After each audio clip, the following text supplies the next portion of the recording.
Hei, sä olit meidän suosikki. Semifinaalissa se oli niinku illalla siellä ravintolassa, Järvisydämen ravintolassa, ja siellä oli siis ihan noita hotellivieraita ihmisiä syömässä.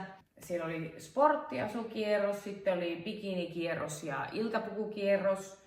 Tän Miss Americanan niinku se aihe tai kategoria, mikä oli se pääpaino, niin se oli niinku fitness ja hyvinvointi.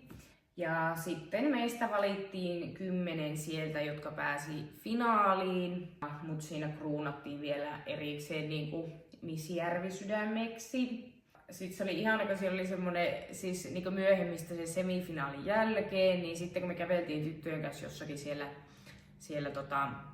Järvisydämessä näin, niin siinä oli varmaan joku 40-50-vuotias nainen, niin se oli että hei, sä olit meidän suosikki, ja jotenkin se oli niin ihana musta, kun mäkin tietenkin sillä tavalla, kun on kuitenkin kyseessä missikisat ja just kun mä oon niin tatuoitu ja tämmönen niinku raffi, ja olin todellakin myös muihin verrattuna niin todella raffi ulkonäöllisesti, niin oli jotenkin, mulla lämmitti jotenkin sydäntä aivan hirveästi, kun se nainen tuli sitten mulle sanomaan, kun sillä tavalla kuitenkin, kun siellä bikineissäkin oltiin, niin mullahan kaikki tatskat tietenkin näkyy ja kaikki, niin lämmitti sydäntä sellainen.